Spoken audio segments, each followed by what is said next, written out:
디모데후서 1장 1절에서 5절 말씀 봉독할 때에 주께서 성경에 명하신 바를 따라 주의 말씀 잘 받는 표로 크게 아멘합니다. 봉독합니다. 하나님의 뜻으로 말미암아 그리스도 예수 안에 있는 생명의 약속대로 그리스도 예수의 사도된 바울은 사랑하는 아들 디모데에게 편지하노니 하나님 아버지와 그리스도 예수 우리 주께로부터 은혜와 긍휼과 평강이 내게 있을지어다. 내가 밤낮 간구하는 가운데 쉬지 않고 너를 생각하여 청결한 양심으로 조상적부터 섬겨오는 하나님께 감사하고 내 눈물을 생각하여 너 보기를 원함은 내 기쁨이 가득하게 하려 함이니 이는 내 속에 거짓이 없는 믿음이 있음을 생각합니다.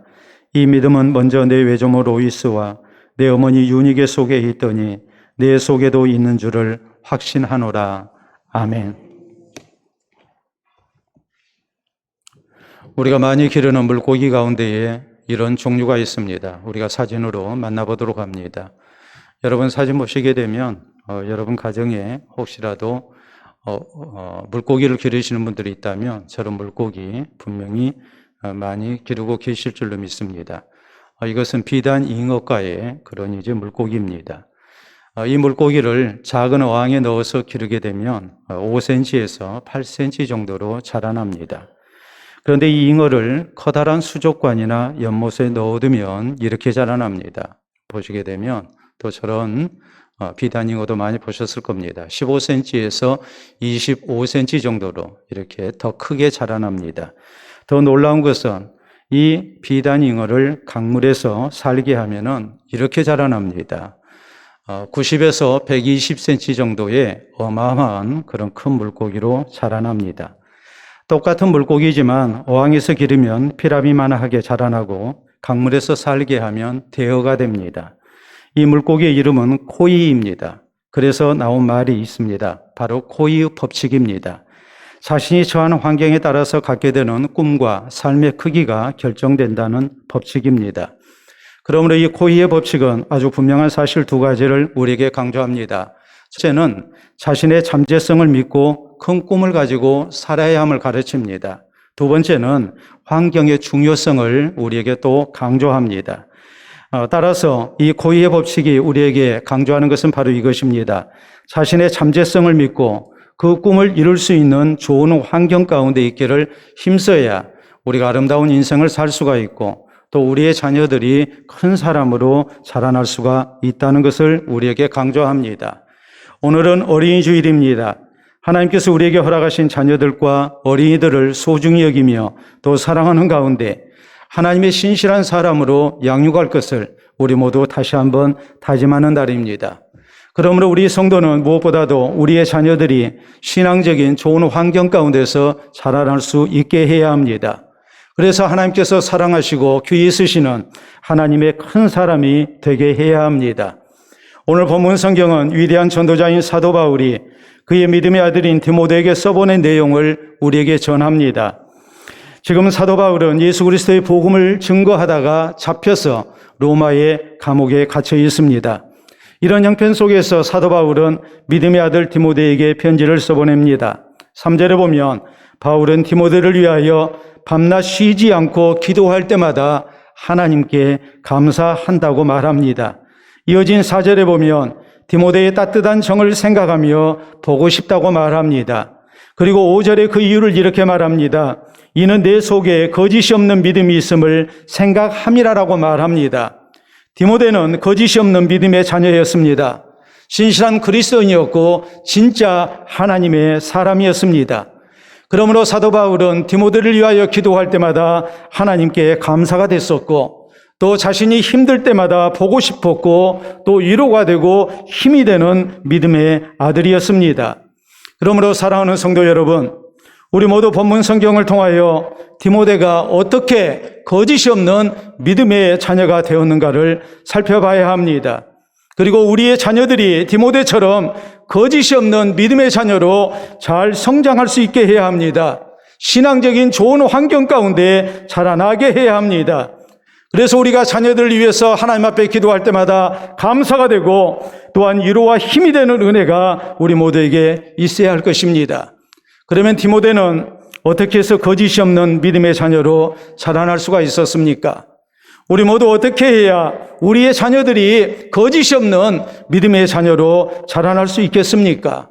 오늘 성경 말씀을 통해서 우리가 그 길을 생각해야 합니다. 먼저 우리는 우리의 자녀를 예수 그리스도와 하나님을 향한 신앙으로 양육하기를 힘써야 합니다. 3절에 바울은 말합니다.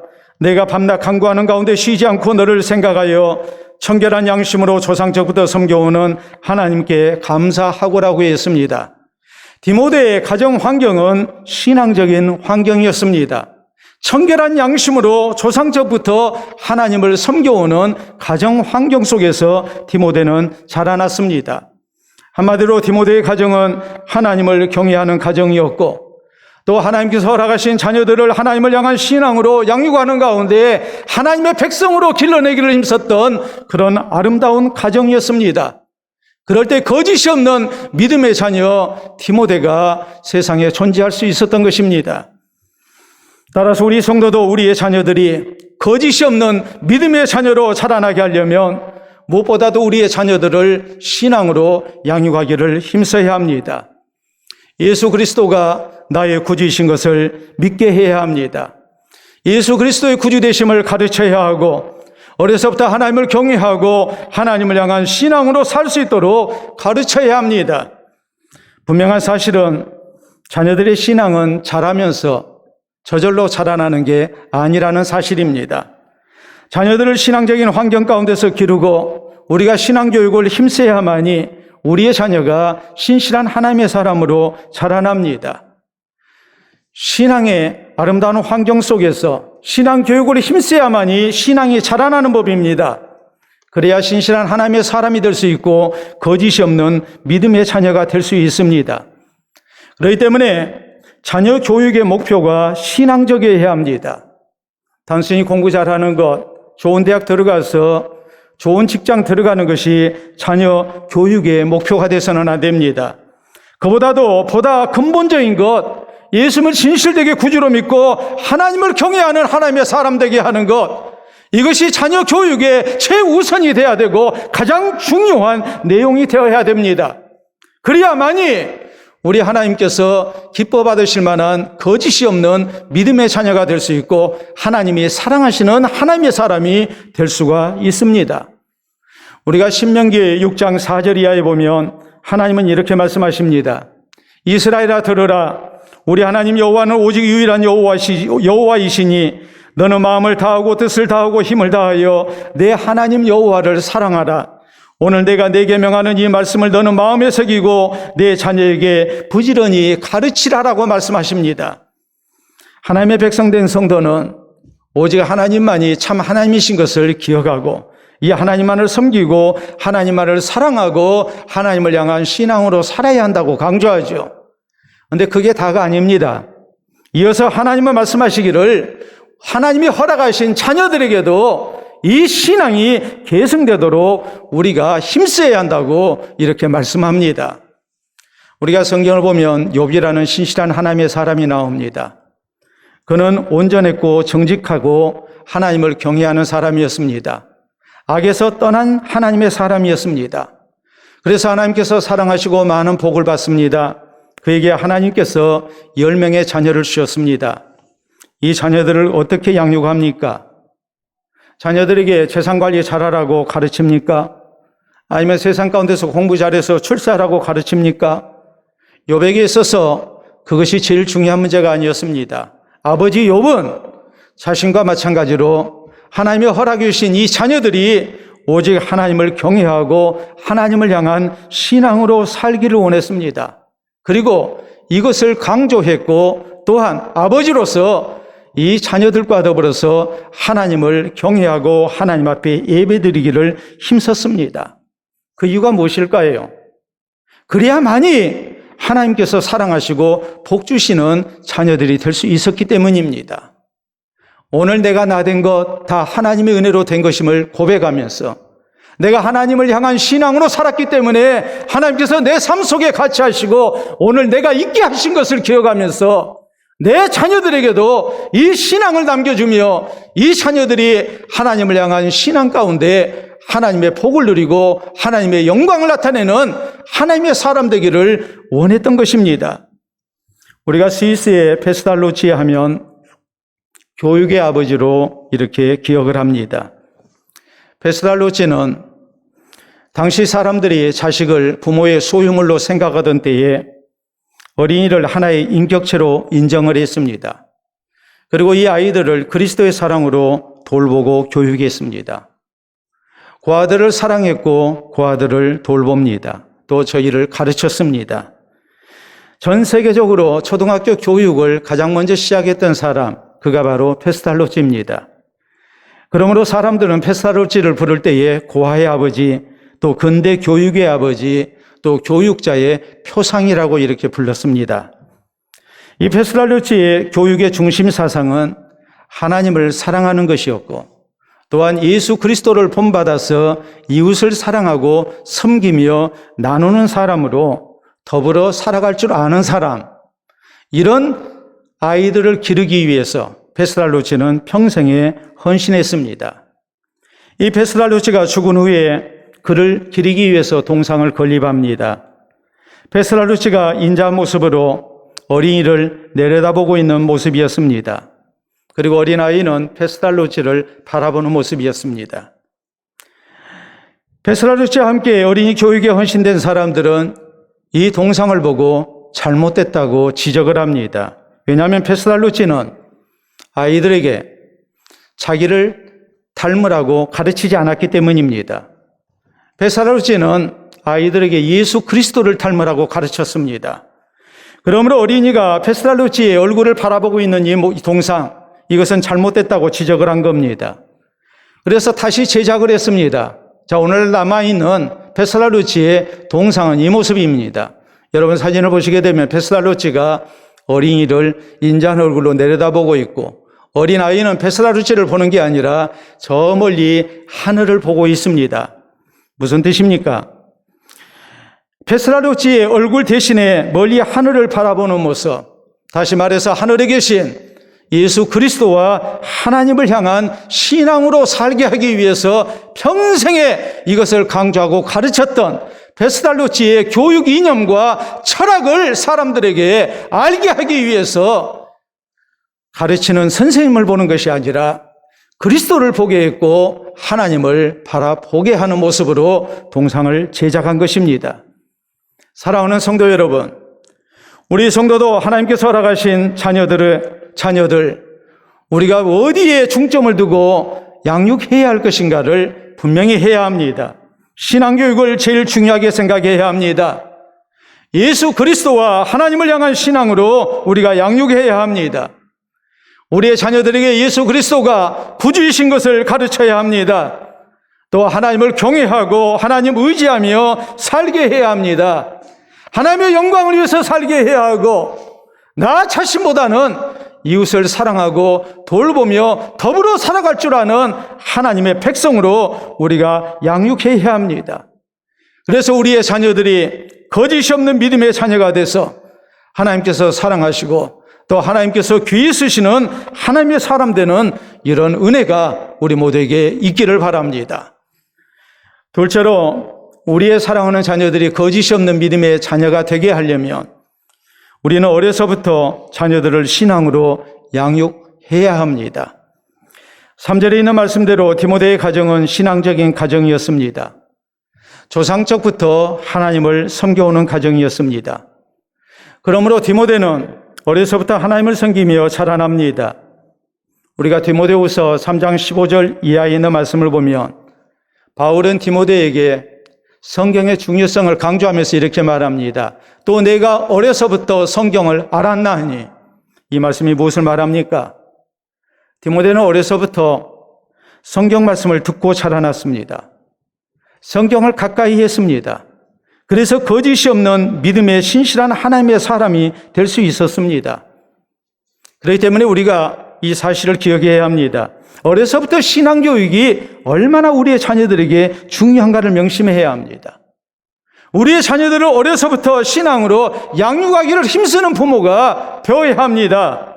또 우리의 자녀들이 하나님의 교회에서 어려서부터 하나님을 향한 신앙으로 자라날 수 있도록 우리가 이 신앙적인 환경을 우리가 제공해야 합니다.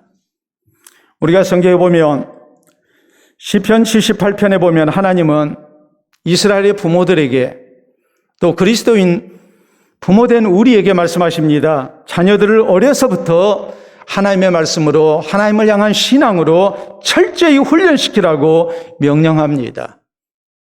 우리가 잘 아는 사무엘은 어려서부터 성전에서 자라났습니다. 구별된 가운데 제사장 수업을 받고 자라났고 그래서 신실한 하나님의 사람이 됐고 한 시대 하나님이 귀하게 쓰시는 이스라엘의 지도자가 됐습니다. 우리 예수님도 육신을 입고 이 땅 가운데 오셨을 때에 어려서 부모와 함께 예루살렘 성전까지 가서 하나님께서 지키라 하신 절기를 지키는 그런 기록이 성경에 나와 있습니다. 예수님조차도 어려서부터 하나님을 향한 신앙으로 양육받으며 자라나셨다는 사실을 우리가 잊어서는 안 됩니다. 너무나도 상식적인 것은 모가 튼튼해야 벼가 잘 자라난다는 사실입니다. 모가 튼튼해야 농사가 잘 돼서 우리가 많은 수확을 거둘 수가 있는 것이죠. 자식 농사도 마찬가지입니다. 어려서의 교육이 중요합니다. 그래서 우리가 조기 교육을 하는 것이고 우리 아이들이 다른 아이들보다도 하루라도 더 빨리 좋은 교육을 받도록 이렇게 힘쓰는 것 아니겠습니까? 신앙 교육도 마찬가지입니다. 어려서부터 힘써야 합니다. 아이가 나중에 잘 자라면 저절로 신앙생활 잘할 것이라고 생각하는 그것은 절대로 안 된다는 것을 알아야 합니다. 세상 교육보다도 신앙 교육이 훨씬 힘듭니다.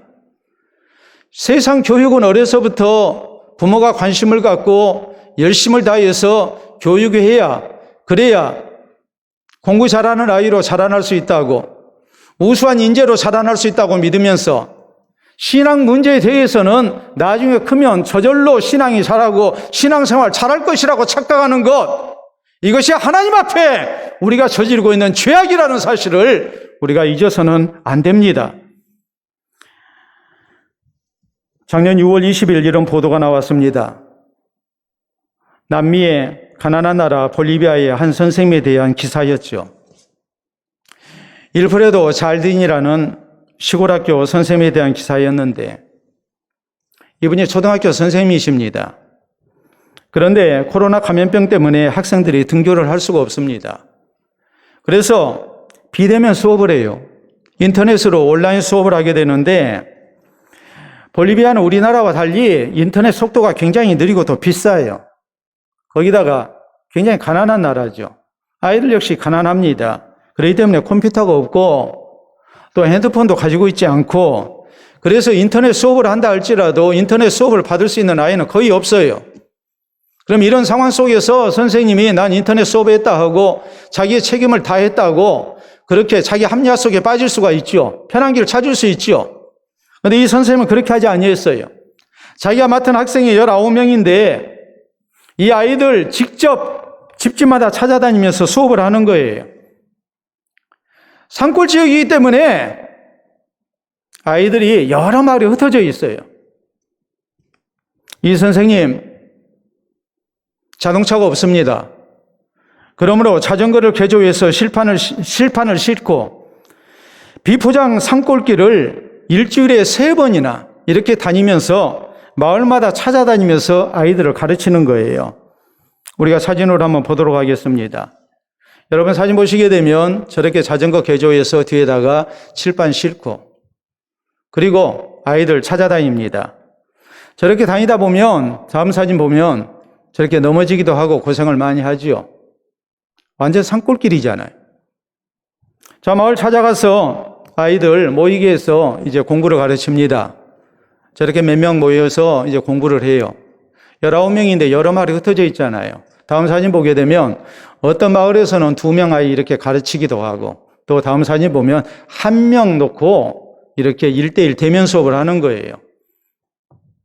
저런 모습을 보면서 우리가 무엇을 생각합니까? 선생님으로서의 소명감이라는 것이 얼마나 대단한가 하는 것을 우리가 느끼죠. 이 선생님께 물어봤어요. 왜 그렇게 열심을 해서 아이들을 가르칩니까?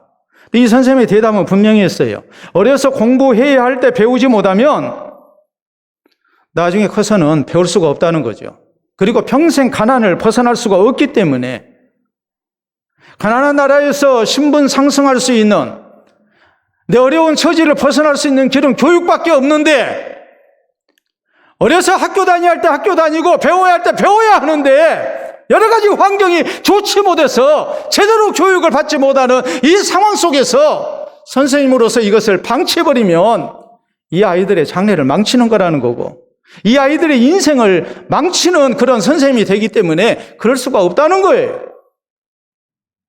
하나님께서 우리에게 맡겨주신 어린 생명들을 우리가 얼마나 열과 성을 다해서 돌봐야 할 것인가, 우리가 신앙으로 양육해야 할 것인가를 우리에게 깨닫게 하지 않습니까? 사랑하는 성도 여러분, 성경은 잠언 22장 6절에 우리에게 말씀합니다. 마땅히 행할 길을 아이에게 가르치라. 그리하면 늙어도 그것을 떠나지 아니하리라라고 말씀하십니다. 어려서의 신앙교육이 이 아이가 평생토록 하나님을 향한 신앙으로 사는 하나님의 사람 되는 길이라는 것을 우리에게 강조합니다. 어려서 신앙으로 양육하지 않고 커서 저절로 신앙이 자라고 커서 신앙생활 잘하는 것이 아니라 어려서 마땅히 배울 바를 배우고 하나님 경외하는 법을 배우고 예수님이 구주이신 것을 배우고 성경 말씀으로 사는 법을 배워야만이 늙어도 그 길 떠나지 아니하고 평생에 하나님의 백성으로 살아갈 수 있음을 말씀하고 있습니다. 그러므로 우리 성도도 자녀들을 어려서부터 신앙으로 양육하기를 힘써야 합니다. 그래서 우리의 자녀들이 거짓이 없는 믿음의 자녀로 잘 자라나서 평생 신실한 하나님의 사람으로 하나님께 영광이 되고 또 하나님께서 사랑하시고 귀히 쓰시는 아름다운 은혜가 있기를 바랍니다. 세 번째로 우리의 자녀들이 거짓이 없는 믿음의 자녀로 잘 자라나려면 부모가 신앙의 모범이 되어야 합니다. 5절은 말씀합니다. 이는 내 속에 거짓이 없는 믿음이 있음을 생각합니다. 이 믿음은 먼저 내 외조모 로이스와 내 어머니 유니게 속에 있더니 내 속에도 있는 줄을 확신하노라라고 말씀합니다. 디모데의 거짓이 없는 믿음, 그것은 외조모와 어머니의 신앙의 모본을 통해서 계승된 것이라는 말입니다. 집안이 조상적부터 하나님을 섬겨오는 가정이었습니다. 거짓이 없는 진실한 신앙생활을 힘쓰는 가운데 자녀들로 하여금 어려서부터 보고 배우게 했습니다. 디모데가 어려서부터 할머니를 통해서 이 외할머니를 통해서 혹은 자기 어머니를 통해서 신앙의 본을 받습니다.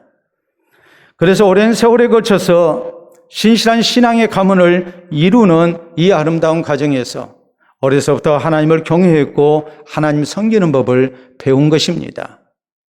믿음의 아름다운 계승이 이루어지는 조상들의 아름다운 신앙의 모본이 그 자손들에게까지 계속해서 이어지는 아름다운 신앙의 가문, 이 가문이 바로 디모데의 가정이었습니다. 우리 성도도 우리의 자녀들이 거짓이 없는 믿음의 사람으로 자라나게 하려면 이 사실을 잊지 말아야 합니다. 부모가 신앙의 모본이 되어야 됩니다. 우리가 너무나 잘 아는 내용이 나오죠.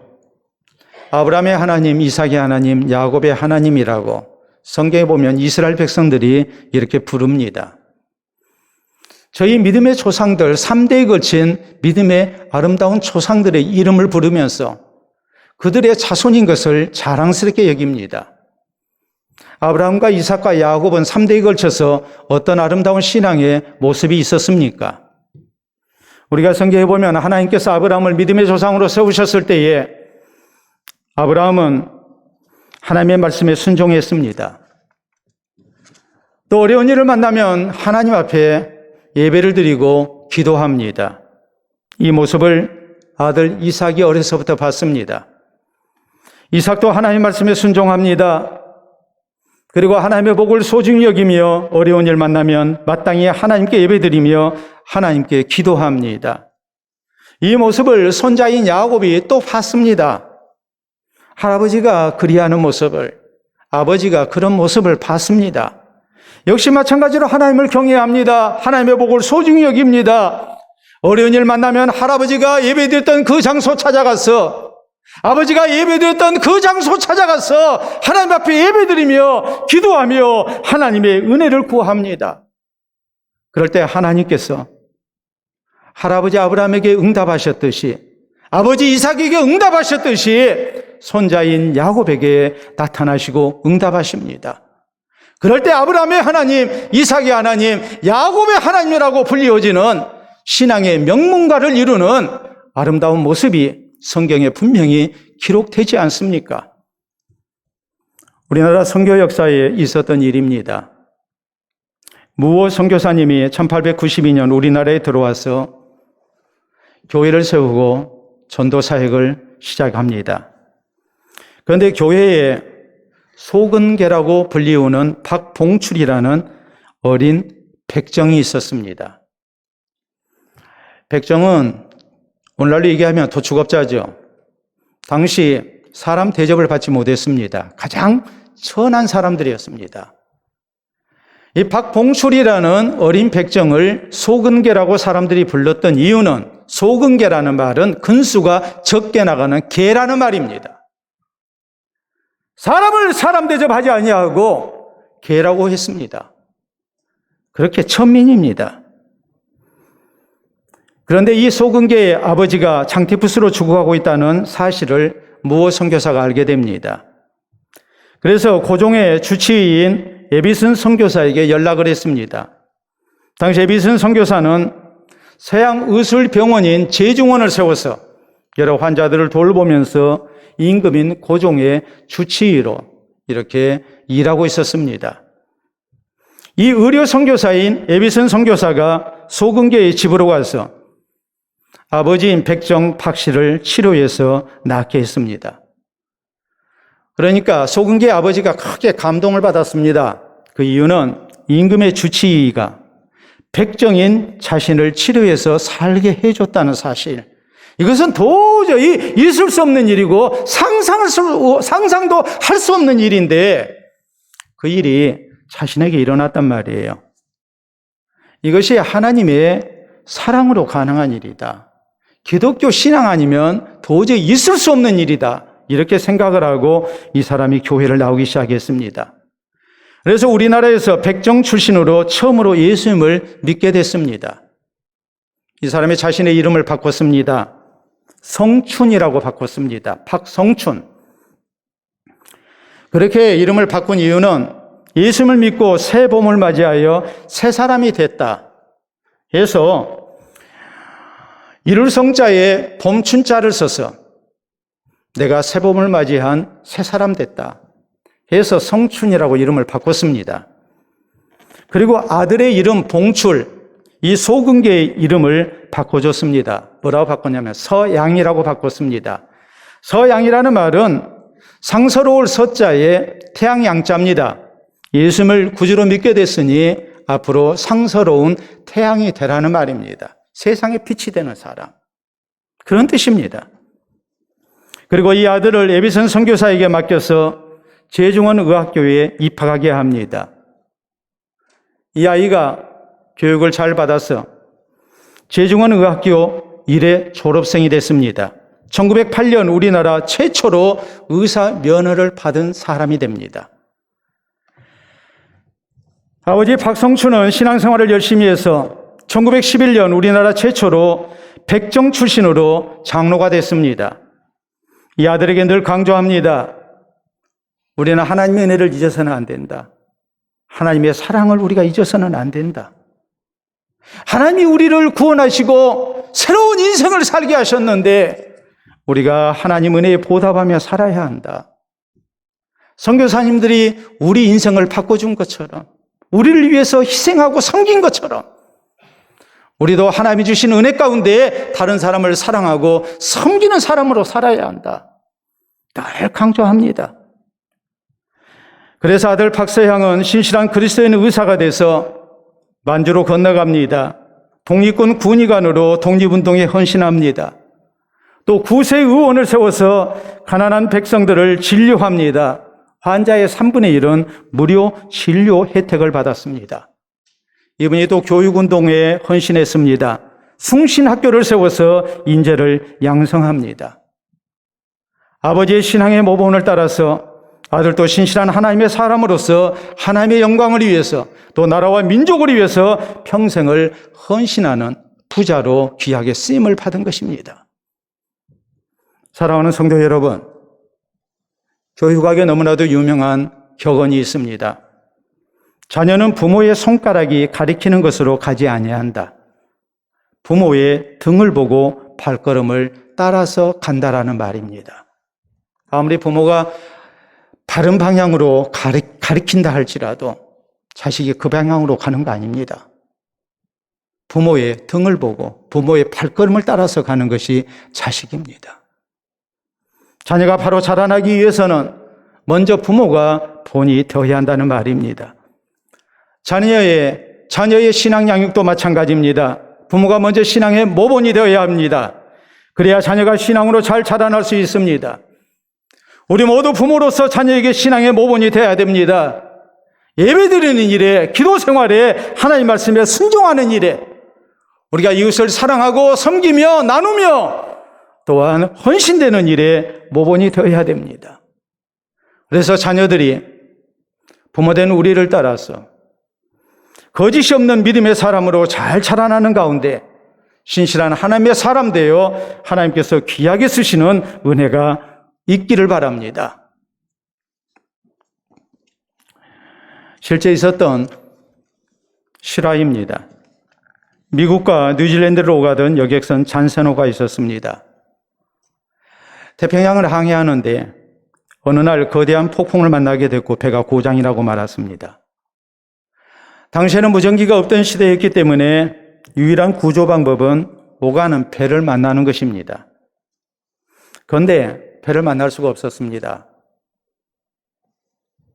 2달 이상을 태평양에서 표류하며 배를 만나지를 못합니다.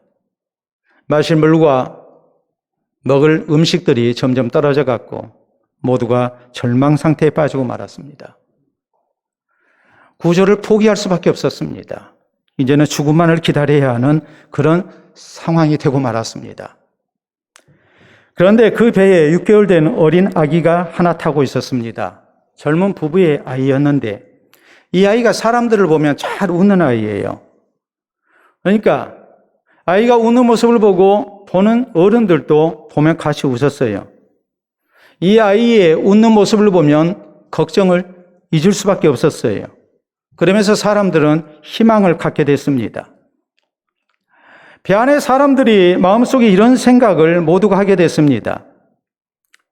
우리는 죽어도 좋지만 어떻게 해서든지 이 아기가 죽게 해서는 안 된다. 이 아기는 우리가 살려내야 한다. 그리고 나서 가만히 있을 수가 없으니까 배의 고장난 엔진을 다시 수리해 봅니다. 포기했던 일을 다시 시작을 한 겁니다. 선장의 지휘 아래 모든 선원들이 또 배 안에 있는 사람들 가운데 기계에 조금이라도 지식 있는 사람들이 함께 모두가 모여가지고 연구하고 또 시도한 가운데에 이 배 엔진을 고쳤습니다. 선장은 자신의 모든 경험을 총동원해서 배를 바른 방향으로 운전하기를 힘썼습니다. 서로 격려하고 용기를 잃지 않기 위해서 노력합니다. 그래서 한 달 후에 이 배는 기적적으로 미국 샌프란시스코 항에 도착합니다. 한 사람도 죽지 않고 모두가 구조됐습니다. 사람들은 선장의 뛰어난 지도력을 칭송하고 그를 영웅이라고 했습니다. 그때 선장은 이런 말을 합니다. 실제 배의 선장은 내가 아니었습니다. 갓난 아기가 우리 배의 선장이었습니다. 갓난 아기의 웃는 얼굴이 우리를 격려했고 우리를 구원의 길로 인도했습니다. 사랑하는 성도 여러분, 부모는 자식 때문에 힘든 세상을 살아가야 할 이유를 발견합니다. 자식을 잘 기르기 위해서 힘든 고생도 마다하지 않습니다. 아무리 힘든 일을 만난다 할지라도 낙심하거나 포기하지 않습니다. 그래서 자식을 살려내고 결국에 나 자신도 살게 됩니다. 우리 성도의 신앙생활도 마찬가지입니다. 하나님이 우리에게 허락해 주신 자녀들을, 하나님의 교회에 맡겨주신 우리의 자녀들을 우리가 신앙으로 잘 양육하기를 힘쓸 때에 부모된 우리의 신앙이 지켜집니다. 교사된 우리의 신앙이 지켜집니다. 온 가족이 구원을 얻습니다. 하나님의 사랑받는 가정이 될 수 있습니다. 교회도 아름다운 모습으로 지켜지고 하나님 나라 사역에 귀하게 쓰임을 받게 됩니다. 그러므로 우리 모두 자녀들을 거짓이 없는 믿음의 자녀로, 믿음의 사람으로 양육한다는 것이 얼마나 중요한가를 잊어서는 안 됩니다. 예수 그리스도와 하나님을 향한 신앙으로 양육해야 합니다. 어려서부터 신앙으로 양육하기를 우리 모두 힘써야 합니다. 부모가 신앙의 모본이 되어야 됩니다. 그래서 자녀들과 함께 구원 얻고 하나님 나라 사역에 귀하게 쓰임받는 우리 성도들의 가정이 또 우리 교회가 될 수 있기를 우리 주님의 이름으로 축원합니다. 우리 함께 기도합니다. 오늘 주신 말씀 생각하면서 우리의 자녀들을 신앙으로 양육한다는 것이 얼마나 중요한가를 다시 한번 명심합시다. 그리고 어려서부터 한 살이라도 하루라도 더 빨리 우리의 자녀들을 부모가 신앙의 본을 보이는 가운데 믿음의 길로 잘 인도하는 그런 노력을 할 수 있게 해달라고, 하겠노라고 우리 모두 함께 다짐할 수 있기를 바랍니다. 기도합니다.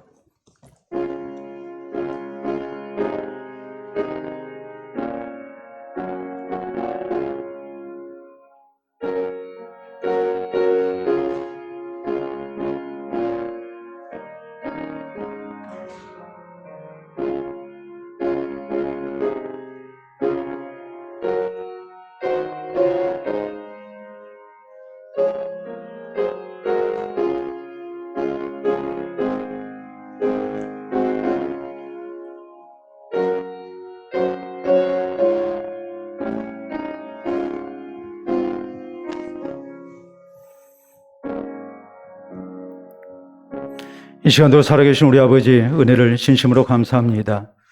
우리에게 믿음의 가정을 허락하여 주시고 또한 귀한 자녀들을 허락하여 주셔서 우리가 신앙 가운데 하나님을 경외하며 또한 주님의 베푸신 품복을 따라 살아갈 수 있도록 은혜 주시니 감사합니다.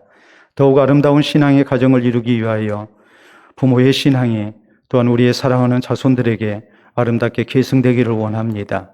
오늘 어린이 주일을 맞이하여 우리 가운데 허락해 주신 귀한 자녀들 또한 귀한 어린 영혼들 우리가 그 예수 그리스도의 사랑으로 잘 돌보게 하시고 또한 하나님의 능력을 힘입어 우리가 책임 있게 이 자녀들을 우리 하나님의 신실한 사람으로 거짓이 없는 믿음의 자녀로 양육할 수 있기를 원합니다.